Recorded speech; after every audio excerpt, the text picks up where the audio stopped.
It's going live. You're live. Hey, okay, that wasn't as painful as it could have been. Welcome to the Toronto Beer Podcast with me, your host, Chris Schreier. This is weird looking at my phone this way. My Instagram machine never looks like this. This is totally new. So if you're watching live right now, you will notice I am joined by none other than the man of the evening, Mr. Kevin Freer of Block 3 Brewing and a lot of other stuff in the past. And we're going to get there. We're going to get there. But you know how this goes.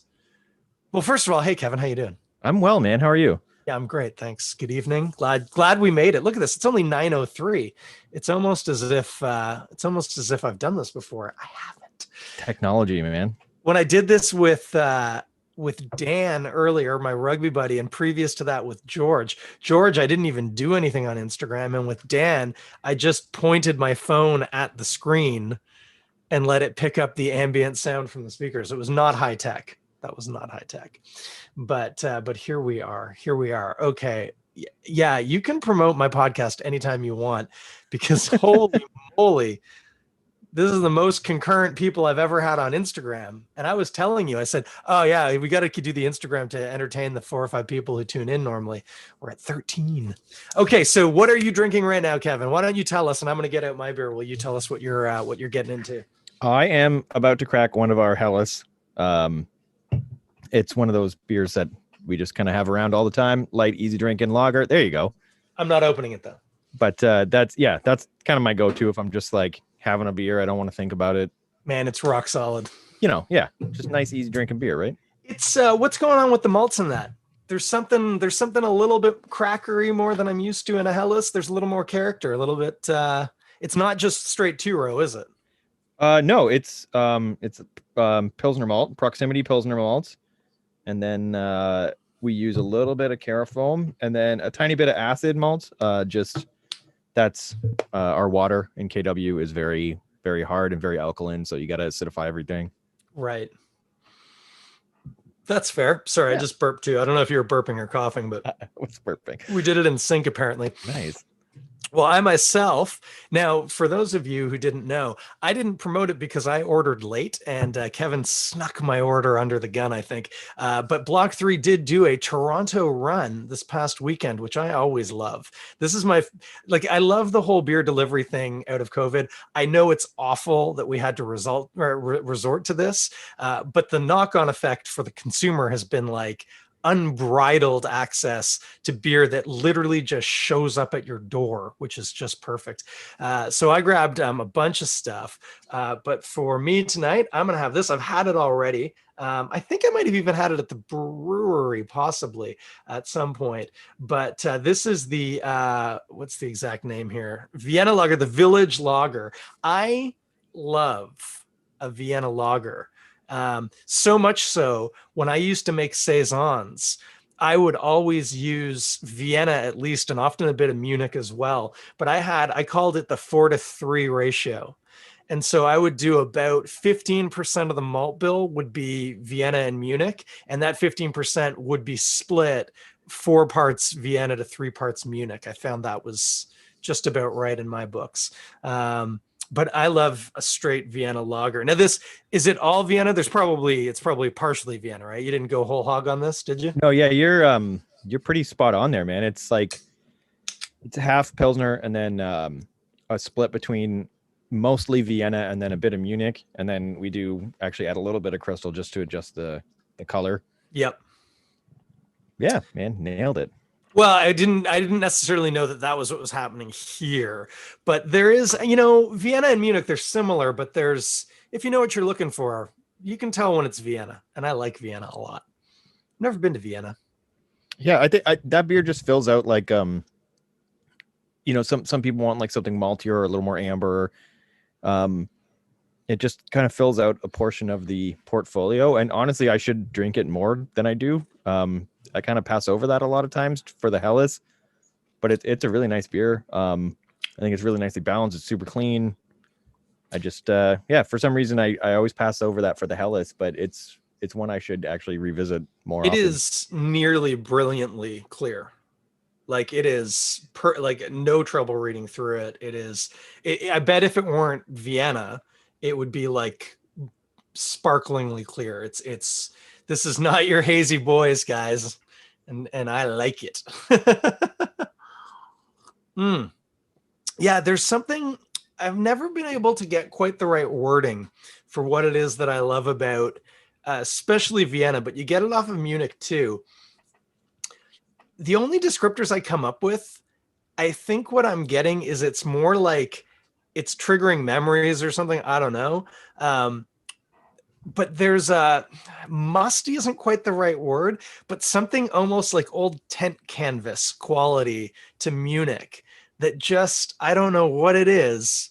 It's just, I like it a lot.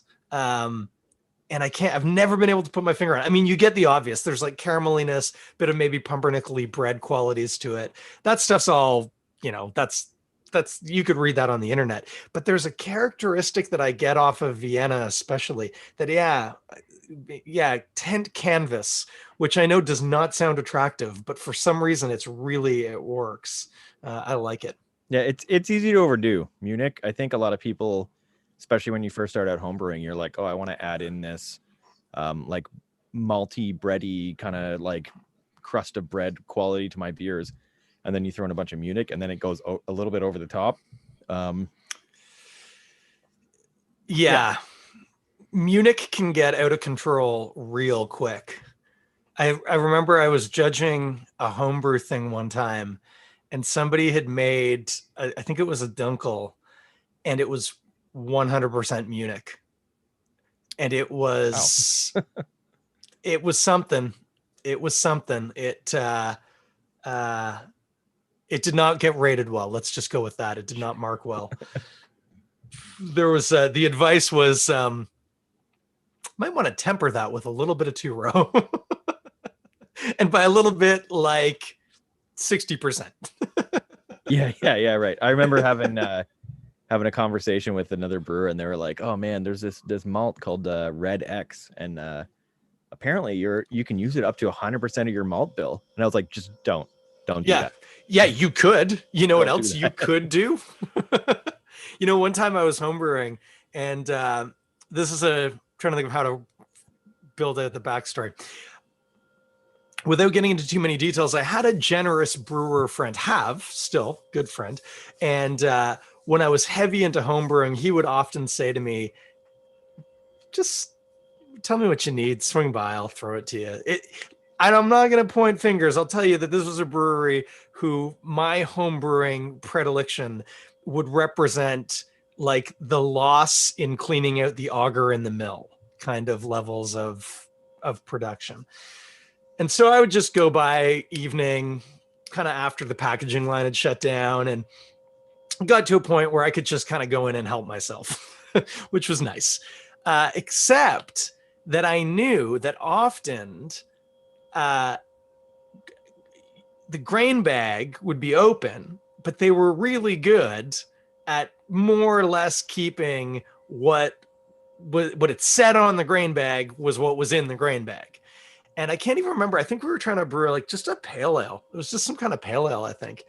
And it was like I don't know. It was a 40 gallon batch. It was like a double batch.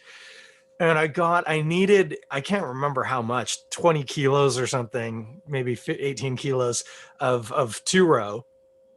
And so there was a grain bag, and I threw it on the scale, and it was almost perfect. And I'm like, that's fantastic. No problem. And so I took it. And then, the next day I was brewing. And so we mashed it in, and everything was great. Numbers were all on. Everything was fine. Didn't quite smell the way I expected it to. And that really should have been my, I should have sussed what was going on there, but I didn't. And so we left it and, went inside, had a beer, we're hanging out, whatever. Hour goes by, go out, and I open up the mash tun, and it looked like bread dough. And what it was what was actually in that bag was acidulated malt. Oh my goodness. And it turns out you cannot make an entire beer out of acidulated malt. It does not work. It turns into dough. And literally, when I turned out the mash tun, the old cranberry sauce out of the can? Like it literally came out in a cylinder, a mash tun size cylinder, and then slowly kind of just out onto the driveway. And then it took like 20 minutes to rinse it down the driveway because it was like gelatin. It was so weird and sick. Anyway, so yeah, this is what I'm having. I'm having the Village Lager. This is the Vienna Lager. This is available year round, is it? Yeah, yeah. For the most part, we try to keep it on year round. Yeah, like I said, it just fills out a part of our kind of our tap list, and yeah, it's nice, easy drinking beer. It's a good food beer. I was about to get to that. I was going to say I can go to town with what we would eat with that. But it's interesting that you keep a malt forward beer on your draft list because I understand what you're saying. Like it fills a gap, but a lot of people don't. A heavily malt forward beer is just not a normal thing to have in a brewery lineup. So that says something right away, I think. I know also you have a malt forward space to fill out because you're not jamming it full of hazy boys. Yeah, that's not. I mean, I'm not gonna say that's not my thing because like a while ago I was kind of against it, but then I kind of came around to it. We do them. I like the hazy IPA. I like having a hoppy beer on, but we generally are known for our more like Belgian focused stuff. So, I mean, we'll have an IPA on, but it might be hazy, it might be like a West Coast, it might be a pale ale. We just try to mix it up here and there. And then yeah, just the Vienna. We're a neighborhood spot. Some people just want to come in and they have their 2 glasses of Vienna and they go home. It's more of like a neighborhood thing than it is like chasing hype, trying to put out the newest, haziest beer we can make, right? Totally. Okay, we're gonna continue on. I've got things to get to. This has been pretty loosey goosey because the start was a little bit rocky, and then so many people joined in. But I want to try. I'm trying to keep up with the chat here, at least on the Instagram. We got a couple of questions. First of all, Kevin, what do you love? What does your shirt say? Oh, this shirt. Yeah. It says "I heart KW." Oh, it's a KW, but it's a Pride heart too. Yes, civilian screen printing here in KW put these out a little while ago, and happy to support the locals. To be wearing my Love is Love pajama pants. There you go, man. Trying to see if I can get it on the picture. Yeah, absolutely. So I'm wearing a Godspeed shirt tonight, but that's just because it was on the top of the laundry pile. So we've dealt with that. Kevin loves KW, even if he's from St. Jacobs. You're not from. Is that where you originate from? No. I grew up in Milton and then Hamilton, and then moved out to Kitchener for my wife's work, and then I was working at Wellington at the time, so moving to Kitchener just made sense. We're gonna get there, don't you worry. By the way, weird, right? Milton and Hamilton, Milton and Milton, but they're nowhere really near each other. They're, that's a half-hour drive. Yeah, it's a good half hour, 45 minutes. Yeah. You'd think they would have just put them next to each other. Yeah, also, I commuted my first year of college, so I that drive well. Yeah. I also have a real problem that Kansas and Arkansas aren't pronounced the same-ish. Why isn't it Arkansas? Yep. Anyway, next question. Clarify acidulated malt. Let me have a stab and then I'll hand it over to the professional brewer. Acidulated malt is malt that in the wet part of the malting process, so before it actually hits the floor or the kiln or whatever, I think it's either while it's malting, while the endosperm's developing, or it might even be before that. But I think it must be during. They intentionally let it get funky, and it creates lactic acid. And then what happens is the malt producer maintains a fixed level of acid. And what you do is you then use that malt, not for any malt characteristic to speak of, but it adds lactic acid to your brew to bring your brewing pH down. So most places in the world, the water's it might still be acidic, but it's too much, it's too basic, it's not acidic enough, and you need to bring your brew pH down. And so one of the ways that you can do that, you can do it adding liquid acid. There's a few other ways, I think, but the main way that people do it is with acidulated malt. Normally you're looking at, I think, like up to about 2% of your malt bill might be acidulated malt. Kevin, any thoughts? Anything you want to add to that? Yeah, I mean, that like we're not using it well, I mean, it's weird to say I'm not using it to add acidity because that's exactly what I'm doing, but I'm not looking for an acidic flavor. It's just our water here in KW is so alkaline that you're adding all these pale malts. It doesn't bring the mash pH down enough to target the enzymes that we want.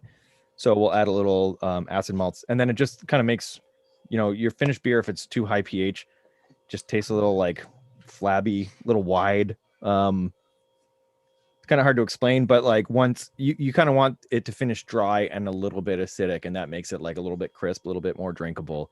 So we just add a little bit of acid malt. You could do the same thing just by adding pure lactic acid, but acid malt's what I am comfortable with. It's what I have been using for 10 years in my professional brewing career. So it's what I just keep using because it's what I know.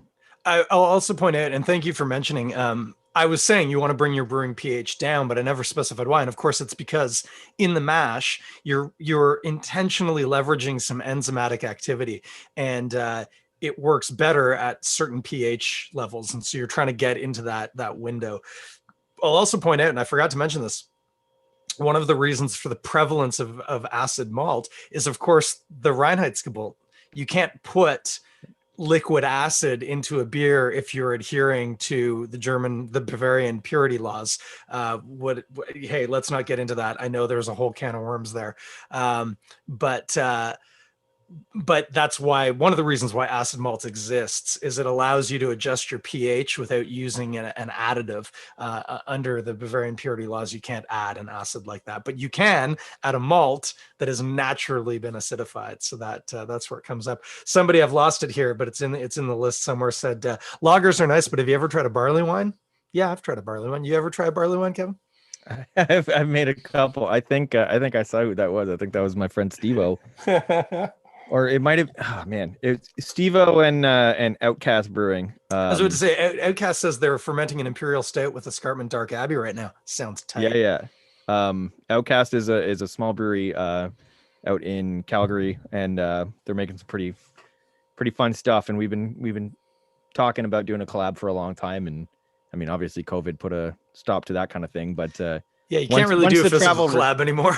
Yeah, once the travel restrictions are lifted, I want to go check it out, man, because their tap room looks super cool and they're making some cool beers. I'd like to point out Steve-O says that barley wine is gross. You ever try a wheat wine, Steve-O? Because they're nice too. Are cool ships still cool? Yeah, of course they are. Okay, hey, so I mean, a bunch of people on the chat here seem to know who you are, but just in case, and this goes out in a variety of other ways. So, Kevin Freer, founder at Block 3, is that accurate? Were you there at the get-go? Not quite. All right, so I'll go back. Let me take us there. Yeah. Go back to playing bass guitar professionally. Yeah. So I went to college for music, for jazz bass. Slap at a bass. Yeah. That movie came out when I was in college, and that was a horrible sentence that came out every week pretty much. Constantly. But yeah, no, so I was a musician. I did the gigging thing, the freelance thing, the session thing. And I was doing all right, but I was like, man, I need a job, basically. I'm doing okay, but I'm not thriving, so I need a job. And I was homebrewing, so I was like, man, maybe I'll just work at a brewery. That sounds like a fun job if I'm going to have a day job. And this was 2010, so you could just walk into a brewery and get a job. It wasn't like today. Yeah, literally. You could just go in and be like, I know how to push a broom.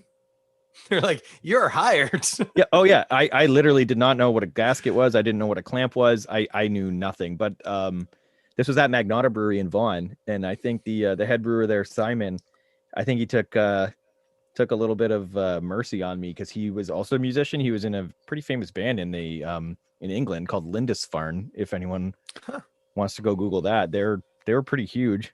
So yeah, he gave me my first kind of gig, and then just fell in love with the industry. So worked there for a year and a half, went to Wellington, was at Wellington for 4 years. And then, the founders of Block 3, they kept trying to get me on. They kept trying to get me, like, offering me jobs here and there. And then the timing was never right until finally it did actually work out. And then basically just kind of waltzed into my head brewing gig, and I've been there for a little over 5 years now.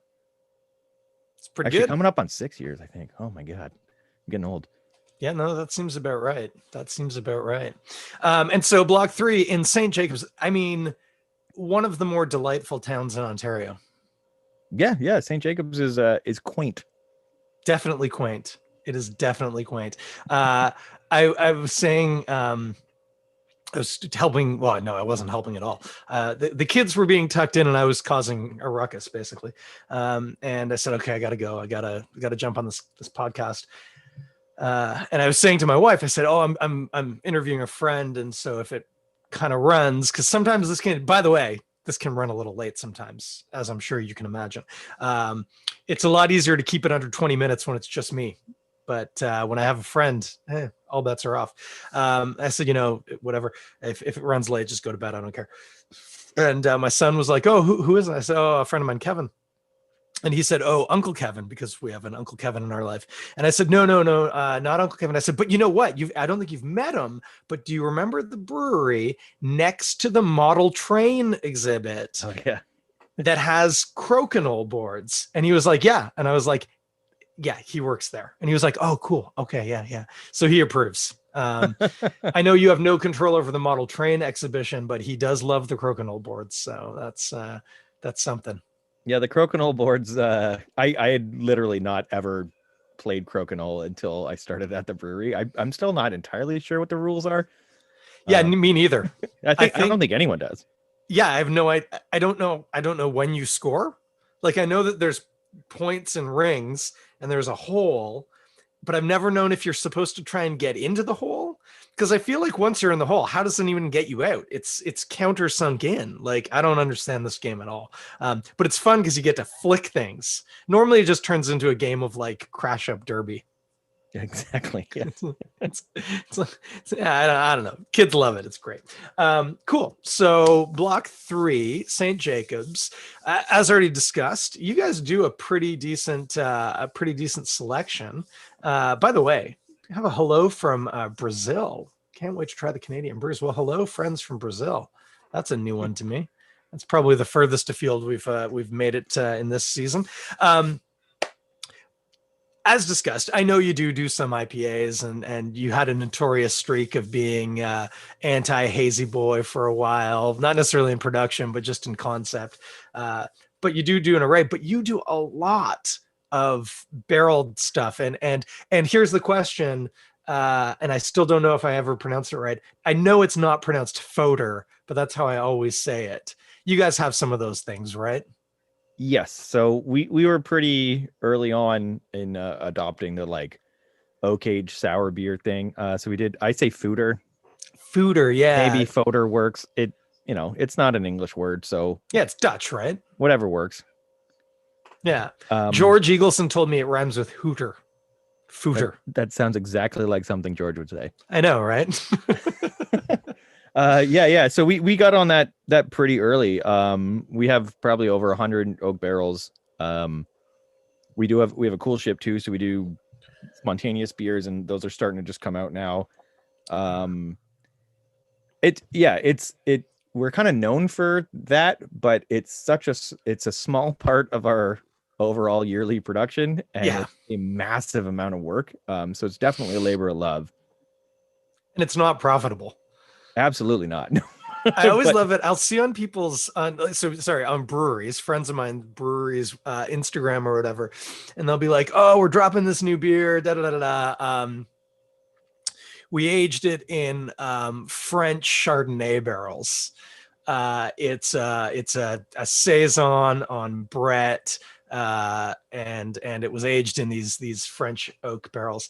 It's $8.95 for a 500 ml bottle and people go, "Why was it so expensive for? That's ridiculous. I won't pay that kind of money." And I call people out. I'm like, do you realize that at $8.95 per 500 ml bottle, they're probably still not making money on that beer? Like, this is like a marketing endeavor right now. But yeah, man, people piss and moan about that. It's like, this stuff does not come easy. It sits in the brewery taking up a ton of space for a prolonged period of time. Yeah, I definitely think there's something in Ontario with like the way the LCBO system works and everything, where we just like if a can of beer goes over $4, everyone loses their minds. Oh yeah. Right? Um, but like, the LCBO does do some amazing things where we get things like 750 ml bottles of like Rodenbach or whatever in for like Right. $9 or something. This is my Um, crazy one right now. I mean, I'm sitting here looking at my like cellar. I've got a bunch of lambic that was probably bought for super cheap, way cheaper. See Oh, this? DuPont, nice. $2.95 a bottle. And That's it's a incredible. 330 ml bottle. That's cheaper than craft beer in Ontario. I can't figure it out. I don't know how they're doing it. And then Jordan St. John told me Meus, their Saison, which is not, it's an homage. It's not a replica. It's even less. It's like 275. It's like the glory days of Saison. I might actually open your Saison when I'm done this Vienna. Nice. Yeah, yeah. And so these like the sour beers and stuff, you like kind of have to price them competitively. And I think that's changing. I think a lot of breweries now are, I don't want to say like realizing what they're worth, because they know what they're worth. But they're just like, no, this beer took time and it took effort, and this is how much it's going to cost. And if you don't like it, that's fine. Yeah, suck an egg. I often tell people, I've said it on this podcast, I've said it on social media, for a small local craft brewery, I would count Block 3. That's in the small category. We're talking Left Field. We're talking Godspeed. I'm wearing the shirt. Aveling, guys like that. Indie, even Bellwoods. They're getting bigger, but they're not quite there yet. You're looking at $1 per 100 ml, or about a cent per milliliter of beer. That, if the beer does not have any specialized ingredients or specialized preparation, I think that's a reasonable amount to expect to pay. So if you're buying a tall boy, that's 474 mil. If it's less than $4.70 per tall boy, that's a great deal. You're doing well. Bigger breweries, Amsterdam, Great Lakes, Bose, that kind of thing, we're looking more like 70 to 80 cents per 100 mil, because the volume, it's the volume scale, you can do things cheaper. And so that's fine. But then, yeah, you see these outliers like that says on DuPont, or like Canuck still. I think Canuck's still only about 280 or 285 for a tall boy. That's down, that's close to 50 cents. It's a bit more, but it's less than 60 cents per 100 mil, which is just bonkers. I almost feel bad sometimes buying it, but hey, it's their business, not mine. Okay, cool. Sorry, I'm getting all discombobulated. I'm watching things going by too on the on the chat. Pissing and Moaning would be a great name for a beer. And somebody mentioned that you were once known as the Great Houdini, so that's nice. I'll do a quick shout out to because you mentioned Canuck. Great Lakes is one of my go-to breweries. One of my go-to. Oh beers. yeah. I like you. They might, whatever, they'll make a stout. I'm not a big stout guy. I'm probably not going to buy that, but that Canuck or that octopus is going to be fresh. It's going to be delicious, and it's going to be relatively inexpensive. Yeah. Yeah, that's exactly it. Even like things like the Fine Young Cannonball Chickens or whatever, which is like a bonkers 8%. And it's like $3.25 a can or something. You're like, what? How does that even work? Yeah, people complaining about prices in Ontario. It's like you go. So we're very good friends with Two Crows Brewing in Halifax. We've done collabs, we've hung out, we've gone to each other's breweries, and so we were like, oh well, let's try and get some beer into Halifax and see how that's going. And even with like the shipping and stuff, it was like comparable for us to sell beer there at the exact same price point as a local would. Right. Just because like beer here is so much cheaper than most of the other provinces, right? You can go to Halifax and buy Canuck cheaper than the stuff that's made literally across the street. Right. It's incredible. Like I don't know. People are complaining. I feel like that's just a vocal minority. Like the vast majority of craft beer drinkers understand the value and the work that goes into it. Yeah, absolutely. Sorry, I'm just laughing. I just got a text. I noticed George Eagleson had just joined us on Instagram, and he literally just texted me to say, "Who's the beer Buddha?" It's Kevin Freer, George, formerly of Wellington. No. On the chat, De Beer Buddha is Oh, I thought is he thought you. I'm yeah, like, dude, you know Kevin. yeah. No. That's Steve Young from Guelph. Steve, what's up, buddy? There you Um, go. So George Eagleson, Beer Buddha, Steve Young. By the way, Steve, sorry, we just doxed you. It happens. So Steve Y whoops. or S Young, friend of the pod. He's a good dude. He's a very passionate beer consumer. Big on the trade. Loves all the trying all the stuff from all over the place. Usually comes into the brewery and we chat beer and trade stuff. He's a good dude. Well, he happens to think that $3 for a Hollinger is outrageous. Well, I'll give him a couple free cans next time he's in. Wait, that's what you're drinking. That's not outrageous. You said his name was Steve? Steve, check your head, man. That's cheap. It's $3.50 at the LCBO. So it's again $1 per 100 mil. It's tall boy. It should be $4.75. You're getting a steal. On top of that, it's lagered. It's a Helles. How long you cellaring that? 4 weeks? That is generally a 5 to 6 week from grain to glass. That's a tank that isn't doing anything else. That shit's expensive. Anyway, he's giving me some thumbs up, so I think we're okay. Steve's a good dude, man. Simpatico. It's his go-to. It's all good. My go-to Helles right now, probably the one I reach for more often than anything, Muddy York. Yes. Yeah, I get that at the LCBO. I feel terrible. I haven't been physically to Muddy York. It's probably the fourth or fifth closest brewery to me geographically, which I know maybe sounds a little bit strange, but like I live in Toronto. There are breweries like Starbucks's. It's very close, but the problem is it's in East York, and that's not a bike ride anymore for me, especially not on my fixie. If I had a geared bike, I could bike that, but not on a fixie. There's a really big hill that I have to get over. But I picked that up at the LC a lot, and then obviously I drink like an unreasonable amount of Godspeed's lagers, other stuff too, but they started doing, they call it the check case, and it's a discounted case. It's I think $79, and you get 4 of their Czech style beers, and they're all like ridiculous. And I'm like, why would I do anything else? The other thing is I drink a lot of Dab. I get Dab at the Loblaws. So right, you live in the East End, right? Yeah, I'm in the beach, right by the water. Right. Very hashtag blessed. Yeah, us West End people, we don't go east of Yonge Street too often. So I have actually never been to Muddy York. I know Jeff. Of course. Actually his in-laws are locals in St. Jacob, so we trade beers and chat and whatever. And I've never been to Godspeed, and I really want to. Bim's kind of a legend in the industry, and it would be very cool to check out the space when we're allowed to go into spaces again. That's exactly it. Yeah. It's we'll see. But yeah, no, I there's actually 2 breweries now that are geographically closer to me than Godspeed. So that would be Beaches and Red Tape. And Red Tape, by the way, and Beaches is fine too, but holy moly, Red Tape, just blowing my mind right now. But yeah, Godspeed's still I don't know. That's my spot.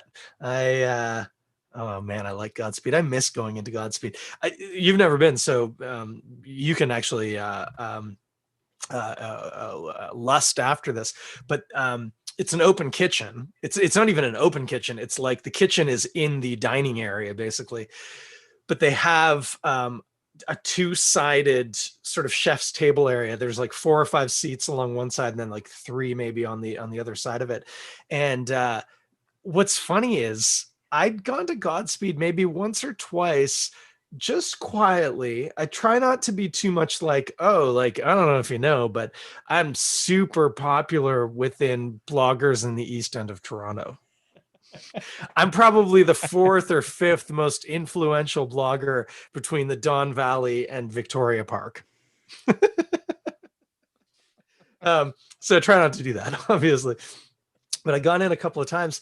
But then I remember I was coming back from a festival, and it was in their first year of operation, and you probably can relate to this, having kids. You have kids, right? Yeah, you have kids. We've Yeah, talked yeah, about yeah. it. Yeah.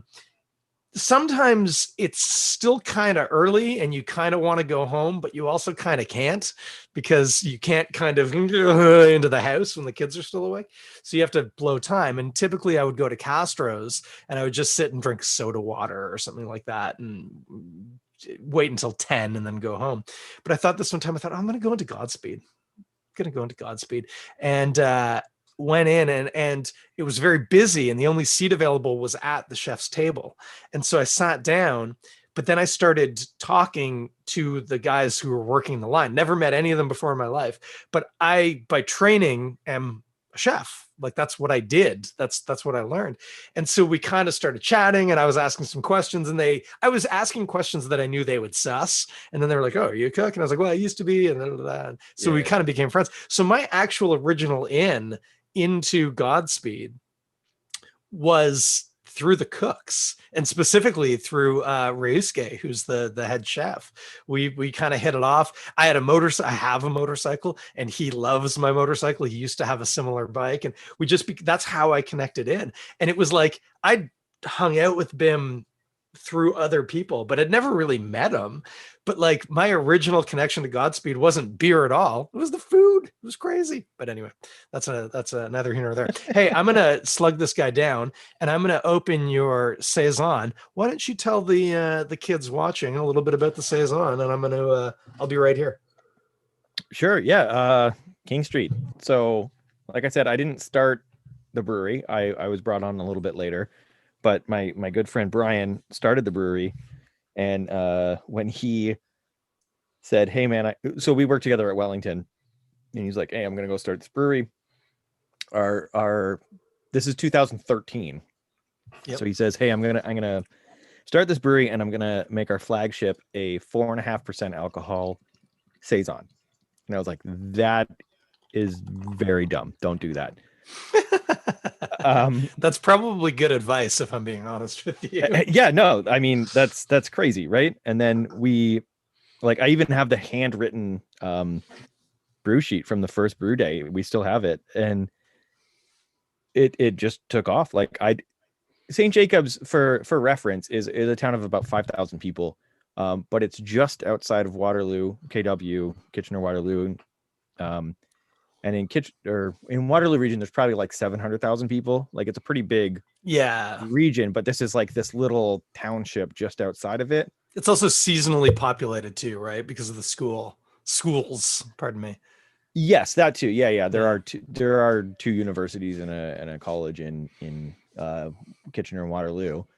Um, but yeah, so like, I mean, it's just this little kind of retirement town outside of, so like, man, you're doing this thing in this weird little town, and I don't know what's going on. But honestly, the locals really embraced it. They really embraced having their own local brewery. And then like the King Street blew up, and we were honestly considering retiring it at the beginning of COVID, like pre us knowing what COVID was. But it just, I don't know, people just want this, like, their beer, you know what I mean? They want Yeah. this, like, their beer, and it is affordable. It's $3.25 a can. Is it really? I know I just bought it, but I wasn't paying attention. Yeah, yeah. It's incredible It's value. it's light, it's easy drinking. It's got tons of flavor in it, so it's complex enough that, like, beer geeks like you and I can Yep. sit here and discuss, like, the bitterness and blah blah blah. But it's also just, anyone can just sit down and drink one and talk to, the other guys at the bar and whatever, right? It's fantastic. Yeah, I mean, it's interesting. Just looking at it, it's straw yellow, quite clear. Nice kind of yeasty spice to it. Trying to grab malts here. I'm assuming it's like a Pilsner malt base, and like there's something else in there, but I couldn't tell you what. You're probably using some stuff for body or whatever. Yeah, Is there any rye in there? close. So it's pills, and then wheat malt and spelt. Oh, it's probably the spelt that I'm catching. It's giving Yeah. it a little bit of an earthy kind of thing. Yeah. A little like, and then we're using Nugget and Saws hops. So Nugget for bittering and then Saws for finishing. And That's really interesting. I never think too much about the bittering hop on a saison. I always just assume it's the same as the finishing hop. Um, but that's cool. That's interesting. yeah, it just gives it this kind of like earthy, like I always find like bitterness can make it a little more drinkable. Like you want to take another sip. Yeah. It's interesting, actually, just thinking, and I was mentioning red tape earlier.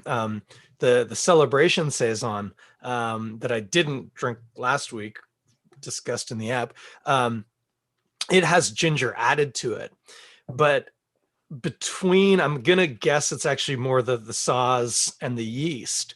It touches on ginger. You know that soapy quality ginger gets? Mm. It's not quite there, but it's flirting with like gingery soapiness, which is quite nice. Um, I like it. It's rock solid. I think this is the first one I've had. I think I bought two, and I don't think I've. Oh no, I bought four. I have had one. I sometimes at the weekend I don't pay too much attention. I just enjoy what goes down, and then I enjoy the next thing. Or yeah, it's been a good seller for us since day one. Yeah, And yeah, I don't know. Again, one of those beers that's it's always around, so I don't really drink it that often. I can kind of understand that. Here's an interesting question for you, and I'm alluding to another podcast. Of course, don't know if you've ever tuned into Ben Johnson's podcast, Yeah, but have you been on Ben Johnson's I have podcast? been on Ben's podcast. Yeah, Okay, now I feel like a giant dick. I don't listen to every podcast of Ben's, unfortunately. It's I sometimes it slips actually by my radar. all of his music for this season I wrote.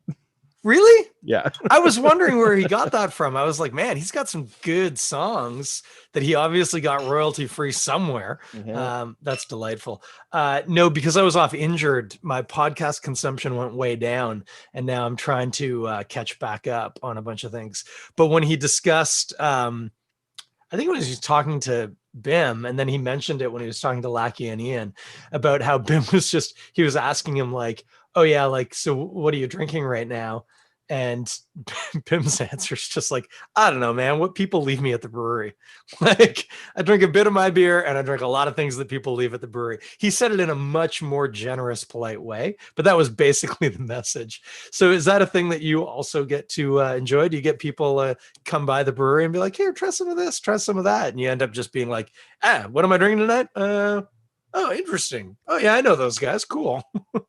Yeah, absolutely. I mean, it's a pretty fraternal industry, I'd say. I'm still really good friends with my previous coworkers at Wellington, so we I don't want to be like we get a lot of free Wellington beer, but we get a lot of free Hey, I haven't in a while, but I've got a good welly hookup too. yeah, and then Speaking of motorcycles. yeah, and then friends have gone from that brewery to other places. So like my buddy Lager Dave works at Alora, so we trade up beers and just through the local scene, you're popping by, you're trading hops, you're doing whatever. So I mean, there's always an influx of beers from other breweries. Sometimes I come in on a Monday and there's just stuff that was dropped off on the weekend because someone was in town, and I'm like, oh man, I didn't even know. Had you known, or had you told me, I would have come up and maybe said hi or had a beer with you. Yeah. Yeah, We still have failed to connect at your brewery. I think I I've been know. 3 times. And every time what happens is I go, because it's always the Fergus rugby tournament. And I'm always like, oh, we're going to be in Fergus. We'll come over to St. Jacobs afterwards. And then I message you like Friday night. And of course, come on. Like, I know better. I have kids. I know how this works. Yeah. Can't rug up to the brewery at 2 p.m. on a Saturday to hang out and play some crokinole. I get it. I get it. But yeah, no, that seems to be a recurrent theme. And actually, to be fair, I've done that. I've done that internationally, where I've brought beers to other places and then gone into small breweries and been like, "Hey, what's up? I'm from Ontario. I brought you some beers." Just cuz. And they're like, really? And I'm like, yeah. And they're like, is it your beer? I'm like, no. These are just people I know. I just wanted to share the wealth a little bit. It's part of like how you do it. You show up with beer, you offer it, and everyone wins. I like it. Yeah, the international community, especially through Facebook and Instagram and things like that, has been pretty incredible. Like I last year I went to Florida because I was asked to come down. Like a guy I was just talking to on the internet was like, "Hey man, come down." Jason Toft, I should mention Gulfport Brewery if anyone's ever down in Florida. Where is that in Florida? The town might be called Gulfport, but it's Oh. like St. Pete. Okay, yeah, Like Clearwater or Tampa. whatever. Yeah, Yeah, yeah. Tampa. Yeah, okay. So he's just like, "Hey man, you want to come down and help judge our like Florida state beer competition?" You're like, really? Yeah, We'll yeah. pay Of for your course. Airbnb. We'll pay for your flight. It's like, yeah, 100%. I'm going to do this. Like, If this they is ever need incredible. help, just give me a call. Yeah, and it's like, well, that opens that door too, and we'll bring some of them up. And by the way, one of the best Florida best beer competition, one of the best run competitions I've ever judged. I've actually heard from a person I've never met in person that is actually, yeah, one of the better beer comps in North America. Yeah, it was incredible. The planning, they had this like off flavor tasting the night before just to get everyone on the same page, and like it was just so well done. You weren't given, you've done beer judging, I've done beer judging. You're not given like a flight of like 20 barley wines at 9 a.m. or whatever. It was really well done. And I met a bunch of cool people, and it was like, man, honestly, a lot of the beers were really, really good. Yeah. So Florida's figuring it out, but just that international community and just like meeting people, talking to people, I sent some beer down in advance of that, just being like, hey, I'm probably going to pop by your brewery. I'm going to mail this so I don't have to check a bag. Don't have a weird conversation with customs. Yeah. And then yeah, just hanging out and chatting with people. And then the generosity of everyone too. They're like, oh, here, take this. And I'm like, I can't. I don't really want to check a bag on my way back. And I don't want to deal with customs, man. I can't take your like 3 cases of beer you just offered me. Yeah, exactly. We my wife's godparents get a place down in Naples most years, although obviously not last year. Actually, no, that's not true. They did have it and they bailed out before the border got shut. Oh, wow. Yeah, I know, epic. But we'd gone down a handful of times, and there's a couple of really cool breweries down in Naples. There's Riptide, and Riptide reminds me a lot of Five Paddles. It's got a very similar kind of vibe. Super cool. And it was also the one closest to where we were staying. It was about a 4-minute drive from where we were staying. So I'd pop in there a lot. And last time we went down, I brought them down just kind of a mix pack. I think I took them down 6 beers, and there's like, yeah, there was a Canuck, and I think I had something from Bellwoods, and just a couple. What I went for was like, oh, things that people who are like, oh, Ontario beer, yeah, you'll be interested in this. Something from Godspeed and some stuff like that. But then there's a really cool one called Bonehook Brewing. It's a little bit north. It's in North Naples, which is apparently a thing. But it actually reminded me a lot of Little Beasts. Very similar vibe to that. Cool. And man, I would love to go back there and just hang out. Man, there's a really cool, I mean, I know that it's the US and we all lust after US beers a lot of the time, but man, Florida, for a place that you would kind of expect to be a little stodgy, especially Naples. Like Naples is a retirement. Naples as a city is effectively a gated retirement facility. But man, they got some cool breweries down in there. So yeah. I feel like I had oh no, it wasn't a question. C Hall mentions that all the hazy IPAs they drink seem to be dropped off at the brewery by people. They appreciate them. Not really their jam. Don't know who C Hall is, but hey, cool. Hazy IPAs are my jam. Not in a crazy way. I'm not like a haze only kind of guy, but I mean, I just drank that before I went to physio. That's where's the label? There it is. That's the Hazy Boy's Hazy Boy. I go through phases. Sometimes I get a little burnt out on them. But again, I'm not like a huge IPA guy in general. So when I was a younger man, I could drink 4 or 5 bone shakers in a night. I can't do that anymore, man. I hurt. I remember, I know you have a history with Amsterdam. And yes, I got some friends there too. But I remember back in the day, back when Bathurst was still open, and them putting in new tanks just to do Bone Shaker. Like that was the hotness. I don't know if it's still the case, but I mean, maybe 2 years ago, Amsterdam made more Bone Shaker than any other beer. That's Wow. including Nat Blonde. That's Even including blonde, eh? Three Yeah. Speed. They made more Bone Shaker than any other beer. Um, and so, yeah, it's bonkers. But I also remember, and I'm trying to remember if you maybe even would have been there or been involved. I think it was a GTA Brews event, but it might have been something else. But they got a bunch of bloggers, and myself included. Jordan St. John was there. Chris Grimley, Oh randomly, he yeah, was still Chris. writing Yeah, his yeah. blog. Yeah, he was there. And we were brewing a beer. It was in maybe October or November, and we were brewing a Christmas beer. And I remember it was the first time I ever tasted finished wort before we pitched yeast. I'd never tasted that before. It was mind blowing. Not very attractive, by the way. I wouldn't recommend it.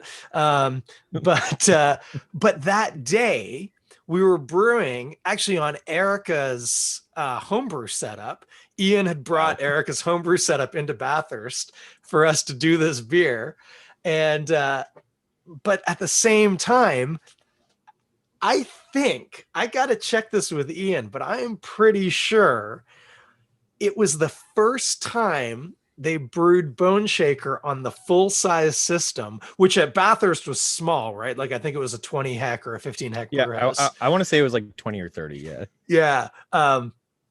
But it was the first time they brewed it on that brew house, and Bartle was managing the brew. Oh my. And he was like, Ian, it says I need to add hops every 5 minutes. And Ian was like, yeah, you're not leaving the brew house for the next hour. He was like, what are you talking about? He's like, it's going to be a kind of like 60-minute, but instead of constantly, just every 5 minutes, throw a little bit more in. And that was going down. And I remember Bartle was so pissed because he had to be in the brew house. And we were sitting around drinking beers. We ordered some pizza and stuff. Somebody took him a couple of slices up. We're like, here you go, buddy. But yeah, he had to just sit there and keep throwing like, I don't know, 10 ounces of hops a time into this kettle as he's doing the brew. Cause it was the first time they'd done it. They were like, yeah, we're playing with how we're going to do it. I think it was the first production sized brew of Bone Shaker.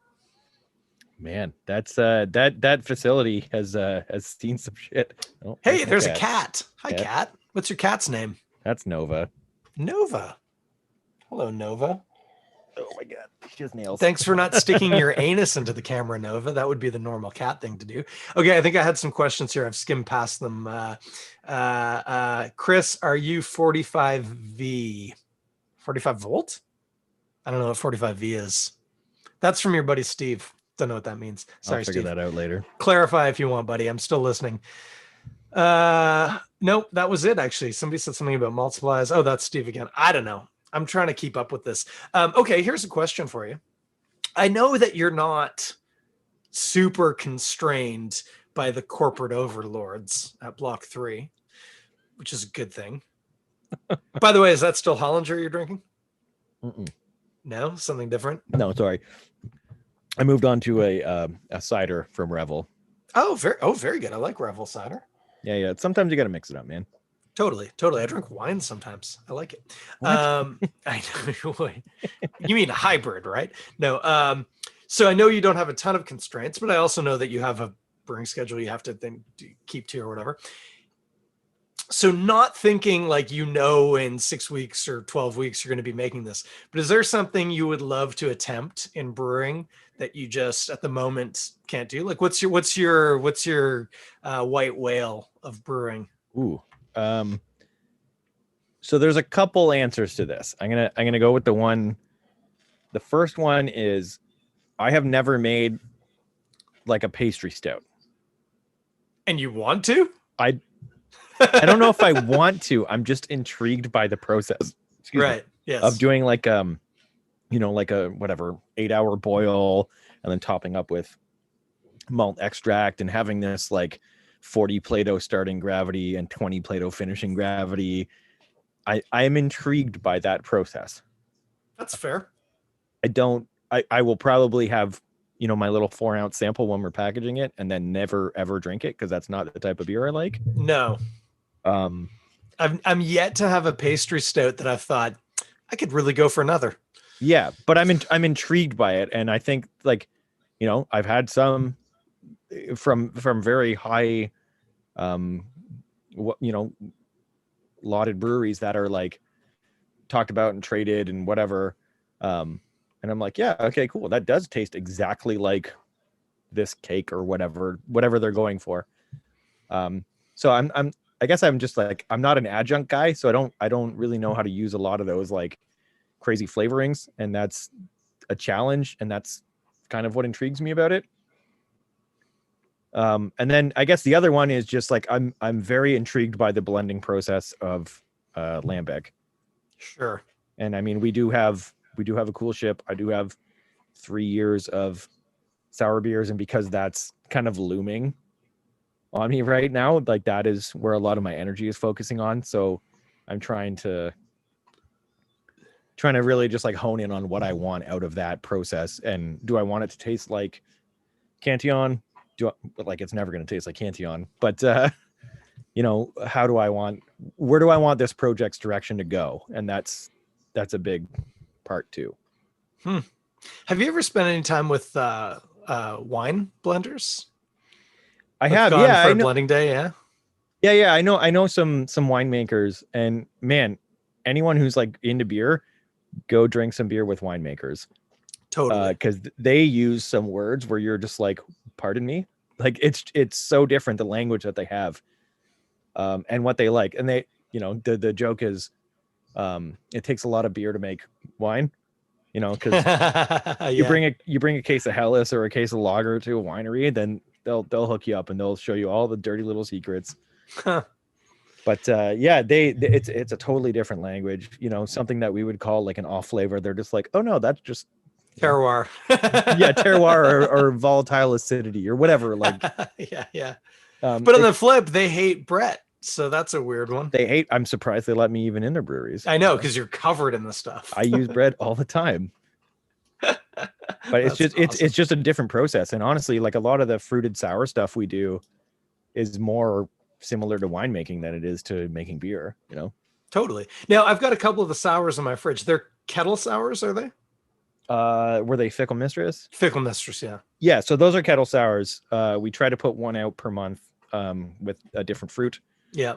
Just so happens we ran up on like 3 different fruits this month. So And then do you also have oak that's infected with whatever, yeah, lacto or PDO or yeah. whatever? Yeah. Yeah, anything that comes out of our, it'll be in a bottle. Right. They don't want to contaminate our canning line, but Yeah. yeah, the oak age stuff, that would all have like live lacto, live Brett, PDO, whatever's in our foeder. Yeah. Yeah, the thing that's in there. Hey, I got a question here from, I'm gonna go with Kayla, not sure. Would you brew with some local KLB hops if they were pelletized? AKA, should somebody be ponying up some money to build a pelletizing facility in Ontario? Which, by the way, Garrett Oliver told me 9 years ago somebody needed to do. Interesting. Yeah. Yeah, local hops, I mean, even just like, I'm gonna say Ontario hops are like, they're good, man. There's some amazing hops coming out. Totally. Because they can't grow the like mosaics, the citras, whatever the Yeah. The trademark hops trademarked are, or ones. whatever the Yeah. yeah. Because they can't grow those, they can focus on doing the Cascade and the Centennial and harvesting them at the correct time. So Yeah. they are the most expressive that they could be. So like, we'll get stuff from Hey Ho Hops. They're friends Mm-hmm. of ours. We buy hops from them. And they're just super like bright and juicy and very citrusy and very like orange peel. Their Cascade, their Centennial. Yeah. I So find Ontario Cascade isn't even so much peely, it's juicy. It's like orange yeah, juicy. yeah, exactly. Yeah. The Yeah. Centennial too. Yeah. It's like tangerine Yeah. almost. Yeah. Sweet almost. Yeah. We used Hey Ho's Centennial in Altogether, I believe. The Altogether, the collab that went on at the beginning of COVID to benefit the service industry workers.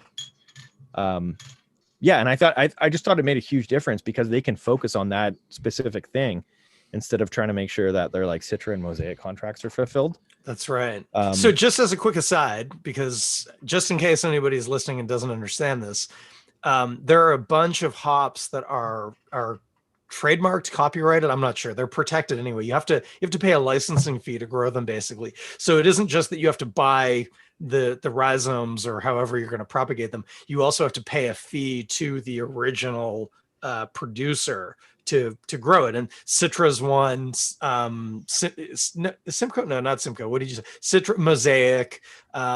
There's a handful of them anyway. And for a lot of small producers, it's just not worth the licensing fee for what you're going to get for the hop. Yeah, proprietary. Exactly. Thank you, Kyla. And so that is a real, not a problem, but it's a real consideration for a smaller hop farm to deal with. So you said you've bought from Heiho. I'm trying to remember. What is it? VQH hops? Is that VQH? Yeah. And Tavistock. Tavistock. Yeah. Thank you. We've done a bit. The hop industry in Ontario is still not huge, so you can't rely on them entirely. But right. Any of our cool ship stuff that we do is all 100% Ontario hops. Do you use barn owl malts? Yeah, barn owl malts, 100% Ontario ingredients. Nice. So barn owl malts, and then generally Heiho hops. Now, to go back to the original question, is pelletizing a concern there? Would it make life easier, or are you happy to work with whole hop? So we can't. The way our brew house is set up, we can't do whole hops. Okay. It just it would be a nightmare trying to get them out of the kettle at the end of the boil. Mm-hmm. The whirlpool would be awful. Yep. I guess I could put them in a bag, but then I'm still constrained by the size of the manway to get into the kettle. Yeah. Also, you'd need a big bag. That's a big bag. Yeah, that's a big bag. So, Kyla, I think the answer to your question is a probationary yes. Pelletized would help. Yeah, there are mobile kind of pelletizing, the same way the wine industry has mobile bottlers, or the beer industry has mobile canning. Yeah, there are eh? You just bring your hops down, then they'll pelletize them for you. I remember having this is a little bit of a this one time when I was having drinks with Garrett Oliver. It wasn't as glamorous as that sounds, but I was having some drinks with Garrett Oliver, and we were talking about this, exactly about hops. And at that point, he was like, there are two main hop processing areas. There's obviously the Pacific Northwest, and there's a couple of pelletizers out there. And there was, I think, two at that point in New York, in upstate New York. And he said, but the problem is any Canadian producer, and at that point I don't think there was any, or there was no one who was doing production levels of cropping. He said the problem is they'll never be able to get pelletized because the cost to move an agricultural product across the border, have it processed, and then bring it back. He said it's a non-starter. He's like, it's out of the question. He's like, somebody needs to build a hop processing facility in likely Ontario. He was like, maybe Quebec, but probably Ontario. And he's like, until that happens, he's like, the whole industry is going to be sort of handicapped. I was like, that's interesting. At the time I went, tell me more, Garrett Oliver. Yeah, you're like, yes, sir. Yes, exactly. Tell me more about your chocolate stout. And can I wear your hat? Okay, hey, let's change gears a little bit. By the way, if you need to bail, let me know. It's been a while. It's been a minute. We're on a solid hour here, but I'm rolling right now. Can I talk to you a little bit about, because I've never actually asked you this. What is your primary, when you pick up a guitar, what are you picking up? What's the one? What's the one that you go after? I'm assuming it's a bass. What's your baby? What's your baby guitar? We're talking gear, right? Yeah, gear. I'm talking gear here. I'm going to get to your amp in a minute, but we'll start with the I'm a Fender guy. Even just coming up, first bass I had was a Squire, and then a Fender P bass and a Fender Jazz bass. I do have a couple non-Fender basses. I actually have my guitar right beside me. It's a Fender Jazzmaster. Okay. Yeah, I Yeah, like we've it. talked about your Jazzmaster, I think, because I got a real boner for P90s. Yeah, yeah. Look at that. Look at that thing right there. Bam. Oh man, cream and tortoiseshell. I like it. Turn the. Can you hear that? Oh my gosh, you've even got it turned on. Was that amp on standby just waiting? No, no, no. It's plugged into the mixer because I can. I got Oh, kids, so of I got to practice course. Yeah, quietly, yeah, right? yeah, yeah, yeah, of course. Right. Get those jazz chords going. Anyways. Yeah. This isn't my main, but you'll appreciate. I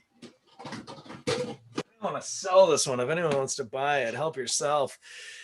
This was a Squire, I think Affinity or Bullet Telly, but I pulled it apart. Obviously, I mean, the most visually interesting thing is that I put a red pick guard on it, which is not what you normally put on an amber telly. But it's got I can't. It's not. I don't have an amp in here, and my mixer's powered down right now. But it's got Rainville pickups. They were hand wound in Toronto, so that's their classic telly pickup set. And then I've got a 5-way selector. Oh yeah. Yeah. So we can do the 3 standard tellies plus the 2 as a humbucker in parallel, plus the 2 out of phase like Brian May. I'm actually really fond of this guitar. Every day that nobody buys it, I'm not that unhappy. Yeah, there's like 3 guitar nerds watching this that are like, wow. Exactly. That was the dumbest, most useless. I also accidentally unplugged my headphones there. And then what's your rig? What's your amp setup? What are you rocking? So because I am primarily a bass player, Yes. I do not have a standard guitar rig, but my bass rig is I have a Mark bass head. It puts out a disgusting 800 watts. Wow. Which is louder than you ever need anything to ever be. Like I can't even picture what cab you'd power off of that. So then I have it going into a right now a TC Electronics 2x12. So it's only putting 400 watts through that. Mm-hmm. Still insanely loud. I don't think I've ever turned it up past 3. Just nice, clean. It's got a little compressor on it. Little kind of EQ that rounds it out. They call it like a vintage EQ. I can't remember their exact term for it, but yeah, it's just a nice rig. And the best thing, I can move it from my car to the gig, one trip. Boom. That's not bad. My primary guitar amp is a crate, actually, still given its age, handcrafted in St. Louis, Missouri. But it's the Club 50, which is basically a Vox AC30 clone. So same 2x12, but it's I think it's a 50-watt head on it, whereas the Vox is a 30. But it's the same tube configuration. It's just got a different wiring pattern to just juice it a bit more. But my complaint with it is it's so fucking heavy, man. Right. That thing weighs almost as much as I do, and it's just a guitar amp. Yeah, like my years being like a gigging musician, it was like, bass obviously needs to be like bigger and heavier and louder. You need more watts to move that frequency. Yeah. But for any gig, like you're gonna be mic'd or you're gonna be right into the soundboard. So like exactly. Yeah, you'll run a DI. The amp's just your monitor, really. Exactly. And I've run my amps as a monitor for plenty of times. I was doing weddings, like 300, 400 person weddings with like a 40-watt Roland Cube, because everything else was just monitored. I've been doing a lot of guitar repair work, and my shop amp would more likely be the one I would take. Like if I wanted to go to a buddy's house and not take an acoustic, I mainly play acoustic, but if I wanted to take an electric, I've got an Orange Crush. I think it's a 20. It's just it's a little, I think it's a 12-inch speaker, but it's a tiny little amp. And it's like a lunchbox. You know what I mean? Yeah. But it sounds pretty good. Whereas my crate, same as you, I don't think I've ever turned it up louder than about 4 or 5. And at that point, I literally texted my upstairs neighbors to be like, I'm really sorry, but I need to play some loud music right now. Sorry. Yeah, I definitely think, especially now with the proliferation of how easy it is to record at home, I mean, look at us. We're both talking on professional microphones and things like that. Exactly. Just, like you don't need these crushing like wall of sound amplifiers anymore. Yeah. Because everything's mic'd, everything's done digitally. Like and I was never a gear guy. Like I was never a huge gear guy. It's like, as long as it sounded good, I don't care how loud it is. As long as it just sounds good and it's getting the, the emotional response from the music and what you're playing, So. I remember talking to a studio engineer a while back. This is, I don't know, 10 years, 12 years ago. And I was asking him about exactly that. He was making some reference. He was chasing some old Boss pedal. And I was like, really? And he was like, yeah, it's cool. I think it was a 70s. What was it? Their chorus is like the CE3 or something like that. He's like, yeah, I really want to get one of those. I was like, but why? Like, it's a 70s vintage solid state pedal that's probably powered off of either a dirty power supply or a 9-volt. Like, well, why? And he's like, because it sounds right. And I was like, yeah, but like in a recording, like you can't use that in a studio, right? And he's like, of course I can. Yeah. And I was like, what do you mean? And he's like, it sounds the way I want it to sound. It's like, it sounds the way it's supposed to. Yeah. So like I do a lot of like, hip hop beats and like sampling and things like that, right? I sent you a sample. Did you? Okay. Do you remember the bong hit sample? Oh yes. I do remember that. And I remember what project that was. So context. It was for a friend or something. I can't remember. Context. One of our employees, he found out his name is not John McClare, but because of a spelling mistake on his birth certificate, he is John MC Clare. That's pretty awesome. And so I was like, well, clearly we're making a hip hop album if you're MC Clare. You almost need to get Chalk Clare out of retirement. And oh wait, is he dead? I don't know. No, let's leave that one. Let's edit it out, but this is live. We can't do that. Anyway, go on. So I was like, we got to do this. And I was like, I'm going to make like a West Coast, like a G-funk kind of hip hop beat for you. And I need like, just like a tight bong rip right at the beginning, like a Snoop Dogg bong rip. Yeah. And that was fun. I don't even remember if I finished that beat or not. The other thing that occurred to me is I wouldn't necessarily know if you would have used mine because it probably wasn't super tight. And I spent a lot of time doing things like getting the Zippo click and getting like a really good bubble drag and like, I don't know. Also, for the viewers at home, it was like 10 in the morning. It was just an empty bong, but I mean, there was water in it, but that was all. Hey, look what I'm about to do. Because we were talking about her earlier. Pickle. This is the tangerine and honey. Yes. It has both of those in there? It does, yeah. Some local honey from a what do you call them? Apiary? Apiary, yeah. A beekeeper. You could say beekeeper. Yeah. Now, that honey, post-fermentation? This is a rocket potential? No, during the boil. It was not like I'm not going to send you something that's going to explode. Well, that's comforting. Because there's been recalls. We ferment all of our fruits and all of our sugars. Yeah. And is the tangerine whole fruit? Is it not extract's a bad word, but extract is it's a puree. Exactly what I was getting at. Yeah, exactly. Yeah. It's a processed but still the original fruit. Yeah. So kettle sour, dry hopped. What do we hop with? And let me see. Let me see if I can do this. Putting myself on the spot here. I mean, I smell a lot of tangerine for sure. Don't smell so much honey. Definitely a lot of tangerine. Yeah, honey's a weird one because it ferments out, right? So it's perfectly hard to translate that. It's hard, man. There's a lot of tangerine juice in this. There is a ton of tangerine in that, yeah. I think I could maybe not pick what hop is in it, but I bet I could tell you a lot of hops that aren't in it. Go for it, man. Yeah, I'm all ears. It's not piney. It's still tons of citrusy juiciness. Yeah. So I'm going to guess it's not something like Simcoe or something like that. Mm-mm. Yeah.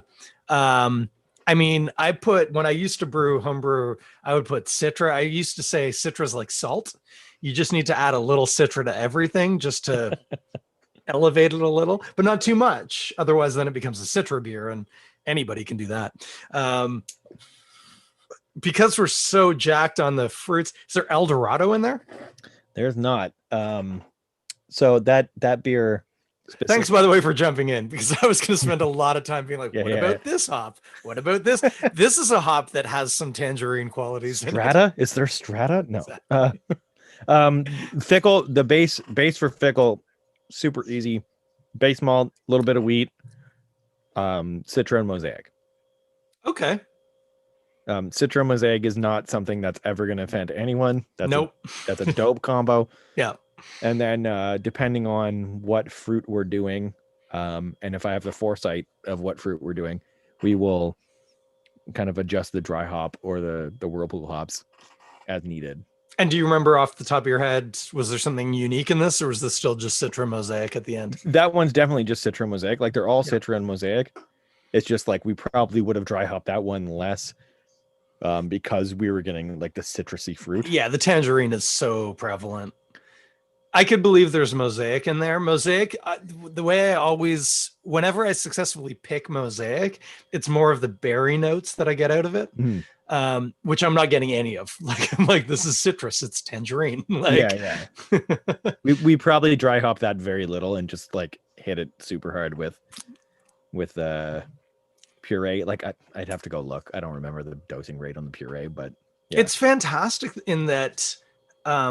I'll confess, I enjoy sour beers. There are some sour beers that are some of my top ever beers I've ever drank.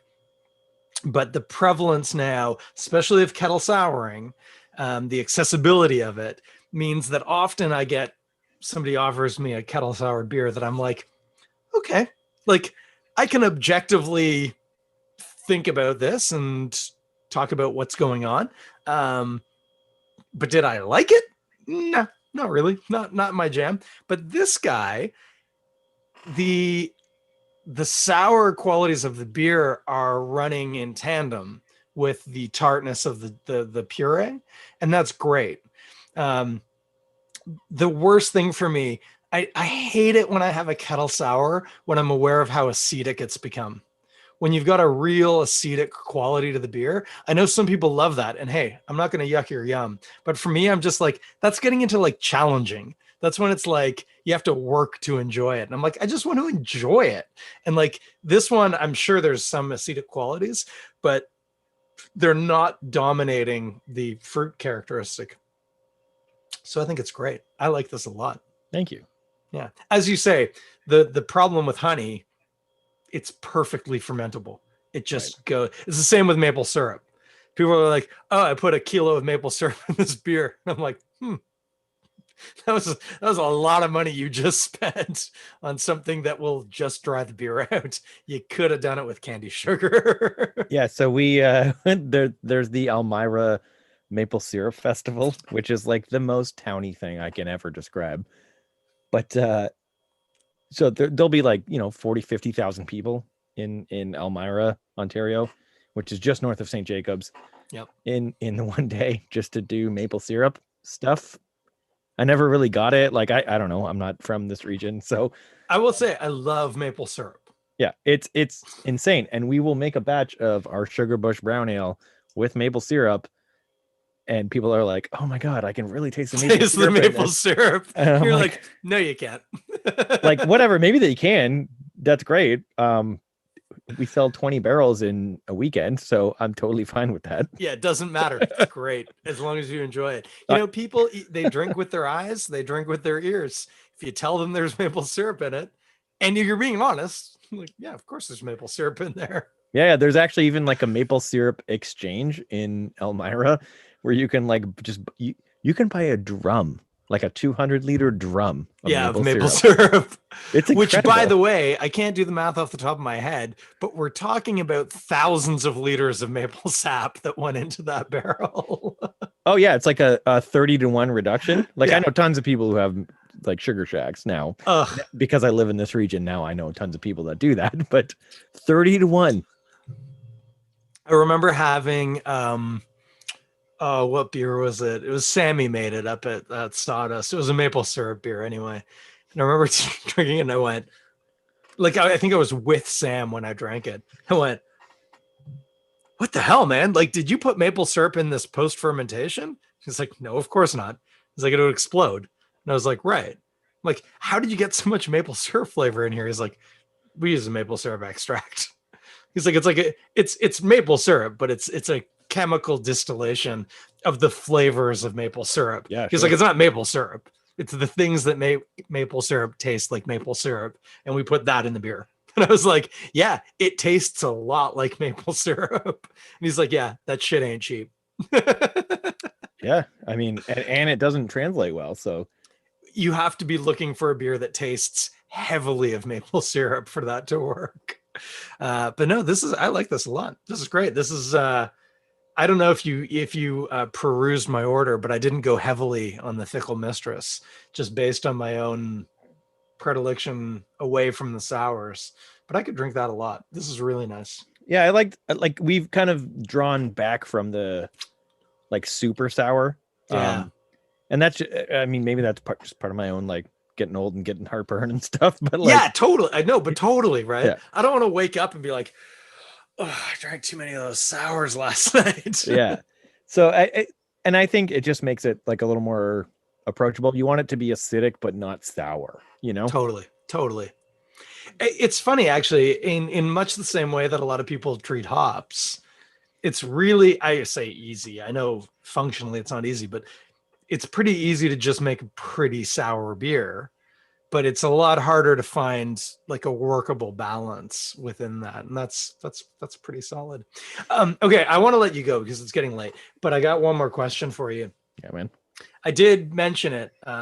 So you should be primed for this one, but I did notice you posted a picture of what looked like an offset barbecue smoker, but it had an auger. Does your offset smoker have an auger built into it? This is, by the way, for anyone listening, this is a barbecue question. I'm a bit of a barbecue aficionado, despite not eating meat. I have an offset smoker, but my offset smoker does not have an auger, but yours looks like it has an auger. Yeah, I was gonna say you're a vegan, right? Like you don't. I'm a part-time vegan. I'm a vegan Tuesday, Wednesday, and Thursday. The other days I'm a pescatarian, so I eat seafood. Okay. Yeah. So yeah, I woke up this morning and I was like, so we're gonna have this chili cook-off at work. I love a chili cook-off, by the way. I've helped people in chili cook-offs. Yeah. Slow time of year, so I feel like I got to win. So I have a pellet smoker. Oh, so the augers to drive the pellets. Exactly. Yes. So, but it's an offset smoker. It's not like a Bradley cabinet. It's like an offset, right? No. It's pretty much exactly like a Bradley cabinet. It's just what you were looking at was the hopper. Oh, so it doesn't have a barrel like you have a cabinet next to that thing? Yeah. So there's a hopper, and then there's like your standard grill grate or whatever with a little firebox in the bottom. I feel like I need more pictures, but we don't need to do this right now. Yeah. But so you were smoking some meat up? Yeah. So I woke up this morning and I was like, I'm going to do this pork shoulder. I'm going to get up early, which of course I slept in. I can't tell you how often that's happened to me. And then thankfully, because it would have been dark out when I was doing this, there was a bit of a smoke coming through the hopper, which is no bueno. You know, I thought that it's going the wrong direction. Yeah. So I thought that lit on fire. So I basically ripped the whole thing apart, cleaned it out. In doing so, broke some wires. So I had to rewire some stuff. And, you know, I'm going to bring it back to beer. Thankfully, us owning a canning line made me a little more confident about rewiring all this stuff. Cause I was like, hey, you know what? This is a $1,000 smoker. It's not my $50,000 canning line. That's right. And I've torn that apart before hundreds of times. So yeah. So I don't know. Anyways, the ribs turned out pretty good tonight, and the the pulled pork will hopefully make me win the chili cook-off challenge on Thursday. So I have a few questions. Okay. First one, side or back ribs? I like back personally. I did side today. I disagree with you in general, but I agree with you today. Okay. And then in your chili, you've used some. You said pork shoulder. You're doing Yeah, some. I'm doing like a pulled pork. Yeah. So you've got pork shoulder in the chili. Any other meat components? This, by the way, is going to sound really weird coming from a guy who does not actually eat mammalian meat ever. Well, almost never. But you got pork shoulder in your chili? Yeah, there's gonna be pork shoulder and there's gonna be some ground beef. And I'm a big fan of beans in a chili, so black beans and kidney beans. Can we talk more about the ground beef? Is it just ground beef, like grocery store ground beef, or did you like get a ground? Well, I'm gonna go to a local butcher, Yeah. but like, yeah, I'm not like specifying my exact ground. I like a medium. I like a medium. Well, you definitely don't want lean. No, I want like a 70-30 probably. Yeah, you need some fat up in that. Yeah, and that's exactly that's a medium. Is 30% fat content. Lean is 20 and extra lean is 10, and anything beyond that. Hey, anything beyond medium, I think. Why are you bothering? You're not eating this for your health. Like, the fat's there for flavor. Yeah, and you need fat. Your body needs fat to operate. I call them tasty points. Yeah, exactly. For myself, when I've recommended, I don't like chunks in a chili. If somebody were to offer me a bowl of chili and there was like stewing cubes of beef in it, I would feel very betrayed. Yeah, lots of people are into that. Not my thing. Not my thing. For the record, I do occasionally consume meat. It's not my preference. It's not the thing I love, but I'm a classically trained French chef, and I can objectively do this sort of thing. But for me, this is what I like. Are you ready for this? I like a 2-1-1 mix, and the 2-1-1 is 2 parts of chuck and 1 part each of brisket and flank steak, and you grind that. Oh my. Yeah, that's what you need. And if you do that, you will end up with just under your 30%. So it's not quite full medium ground. It's like around the 27, obviously depending on the cow. You can't control. But it's not quite full medium. But what you get, and the key here is the flank, believe it or not. Okay. You get a ton of flavor out of the brisket and you get a ton of fat out of the chuck. But then it's the flank. The flank gives it like a bit of oomph. It gives it, it's, if you take the flank out of it, and believe me, I've tried, you lose. If you're eating a chili con carne, and I just want to be clear, I do speak enough Spanish to know that what that means is chilies with meat. Okay. There's a meaty quality. There's a red meat mammalian quality, and I cannot begin to explain it, but it's in the flank. You need a bit of that flank steak to just hit it home. And so the chuck, very important. It's got a lot of fat. It's got a lot of protein. Brisket gives it a lot of like beefy flavor, but there's something about the flank. You need those 3, I think. Alternatively, you're putting pork in there, which I almost feel like is cheating. It's like when people put bacon in hamburgers, and I'm like, well, of course that's going to taste amazing. You put bacon in the thing. Like, everybody loves that. You might as well just put crack in it. Yeah, pigs are the animals that keep giving, right? I don't. One of the reasons for not eating meat is not the sustainability factor. I find meat wildly unsustainable in general. But if a sustainability factor is a reason why you might entertain altering your meat consumption, I will tell you this: pork is one of the most sustainable meat products you can eat. You'll hear it, and people will talk about this. You can eat the whole pig, short of its digestive system. Take out the digestive system, you can eat everything else.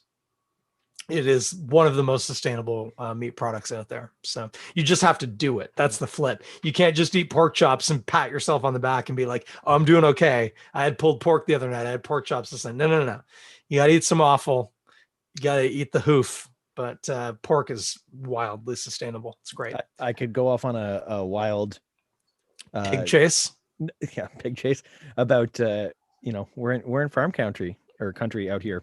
You could buy a market hog for probably $150. I 100% have done that and had a local butcher Butcher it for you. Yeah. chop it up, do the hoofs, do the shanks, do the whatever, make the rest into sausage. Yep. But and then you end up with like $1,000 worth of meat. Yeah, I realize not everyone has that availability. Like we literally said, hey, can you? We'll give you a bunch of spent grain. What you said is, hey, money. can you kill me a pig? Yeah. And you like literally know the farmer, you know the pig. It's kind of weird to say you know the pig's name, but I don't know. It was Steve. Morally, I'm not really against that, but I'm morally against naming the pigs that you're going to slaughter, but that's a whole nother story. That's a different podcast. Yeah, it's not this one. I'll tell you that for free. Okay. I think we should run. It's been like a solid hour and a half. You got kids. I got kids. We got to do this. This Fickle Mistress is, I mean, clearly in the picture here, that is opaque as. It's juicy. This is a breakfast beer. People always balk when I say that, but man, yeah, have this with your brunch. Why not? Pour it in a wine glass. Throw a little champagne in there, a little beer mosa. Yeah, throw a little orange bitters. Wake it up. Man, not that this needs waking up. I'm going to say that because you make it. I don't think it needs waking up, but bitters, come on. You can't trade that that kind of herbal exposure, but this is fantastic. Speaking of fantastic, Kevin, this has been fantastic. I swear to God, I'm making myself stop right now. I could stay here all night, but we both have things to do in the morning, so we should let it go. And also, people don't want to listen to a 7-hour podcast. That doesn't happen. So thank you to Block 3 for donating your time to me. That was very gracious. Big fan, obviously, of the brewery. I just wish it was closer. Although there's something nice about it being. It's a trip. I have to go. And I do like that. Quick question, MVP Brewing, Fickle Mistress. It is from, you said thoughts, so you've already figured it out. Block 3, yes. It's from Block 3. Pick it up at the brewery. Give me some, throw some quick love to the brewery right now. What's available at the brewery? Do you have wider distribution? You got something at the LCBO I've seen, I'm sure, right? Yeah. So King Street Saison and Hollinger Hellas are at the LCBO. They're probably not at every LCBO, but can I pause you for a second? Yeah. Go to your LCBO right now, kids, and ask for it. That is literally how the beers arrive at your LCBO. That's how it works. Each store decides. And I know that sounds weird. It's a government monopoly, but literally the manager of the store can bring in a beer. So ask them for it, and you will get it to your local, anywhere in the province. Yep. Anywhere. And we ship province wide. Fickle is a year round, especially the fruited variants. So you can order those off our website, which is block3brewing.ca. And so province wide shipping is like Canpar or somebody like that. Yes. If you're in KW region, like Kitchener, Waterloo, Cambridge, we will deliver it for free. Yes. And Toronto occasionally. Occasionally. Yeah. We're so that's the new thing, man. That's in London. Everyone's starting to group together and get these kind of breweries supporting breweries shipping things. So keep an eye on our... you partnered with Stormstade. Yeah. Love Stormstade. I have a friend who works there, and what a cool brewery, eh? Yep. We're working on some stuff to do some stuff east of the city. Yeah, it's a whole new frontier, guys. This COVID thing isn't going away, so we're figuring out how to get the beer to the people. Yeah. So people can go on the website, order beers, local, free delivery, province wide through a courier service, whoever it is. There's probably a fee, 10, 15, 20 bucks, something like that, right? Sure. It just means order more beer. If you order 4 beers and there's a $10 delivery fee, that's outrageous. If you order 40 beers and there's a $10 delivery fee, that's very manageable. It's 20 cents a can. Yeah, it's all going in the same box. So it's going in your same box. Yeah. Cool. And obviously, brewery, I can tell you this, right in the heart of St. Jacobs, right next to a very cool model train setup. ditch your kids in the model trains, go next door, tell them how to get where you're going to be, and then just wait and see how long it takes for them to get there. Because it is obviously, again, outside of COVID, a super cool brewery to visit, and a really beautiful little town. Yeah, thanks, man. It's been fun. Buddy, looking forward to seeing everyone again. yeah. Oh, can you imagine when we get back to hanging out in breweries? Gosh, that'll be something. But yeah, thank you. I appreciate your time. Yeah. Hey, I like you a lot, you know. Sorry, I big up because Rob just said, and the Village Beer Garden. In the summer, we do have a beer garden. And didn't you guys dome it for winter? Were you one of the doming ones? Yeah. We did have domes, and then the town was like, that counts as indoor dining, so that kiboshed that a little bit. But yeah, we have a beautiful 100-seat outdoor patio at our Village Beer Garden. Amazing Mexican food. Now I gotta be honest with you. I haven't been to Block 3 in about 2 years. It was probably 2018. We did not own the space at that point, probably. So where is it? So it's about 200 meters away, I'd say. It's not like in the parking lot. It's a different. Yeah, it's like a 2-minute walk. Amazing. Yeah. But if you're ever in town, because we don't have a kitchen, so this was like our way to have people come in and eat food and drink beer and hang out in the village for a while. So yep. Yeah. Sweet. And you are open during the winter, but not right now because of course COVID. So yes. So when when we've all gotten jabbed in the arm and we beat this stupid thing, yes, open year round. Beautiful. Really nice coffee shop in the mill across the road from you guys. Eco Cafe. I got to tell you, when I was last at the brewery, it was a long day. It was a sunny day. I'd been coaching a lot of rugby. I was tired, and we went to the brewery. I had some nice beers. Kids were having a good time, and you weren't there because again, I did not give you a fair warning. But I said to one of the people, I believe it was a gentleman at the bar. I was paying my tab, and I said, "Hey, I need a coffee."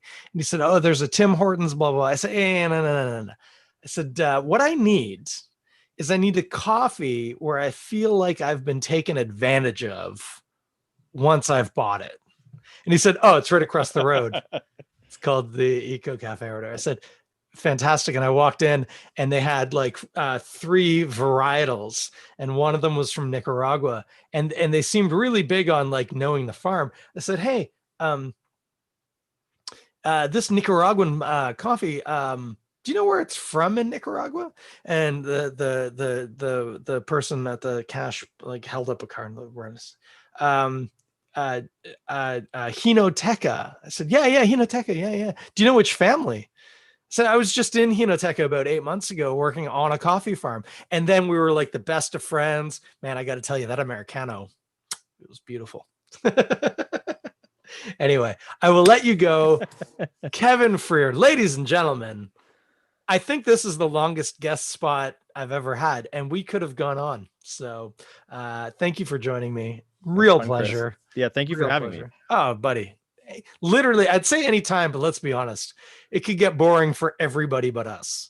But I really enjoyed that. Let me do this. I'm going to, by the way, back next week. I'm doing a bit of quick math here. Next week, I don't know what's happening. Nothing's happening. I'm going to drink some beer. It'll be fun. We'll have a time. We'll enjoy it. So join me then. We've got in 2 or 3 weeks, a little unclear yet. I haven't fully nailed down the details. A little Great Lakes thing happening because they got a big anniversary coming down. Going to be talking to some marketing guys. Everyone wants to talk to Lackey. Lackey's a good dude, but I'm going to talk to some other people. It's going to be nice. So we'll do that. Join me back here 7 days. I'll talk at you then. Kevin, don't go anywhere. I'm just going to shut all this crap down. Do you want to say any last words? No, it was great, man. Thanks, buddy. I had a ball. I had an absolute ball.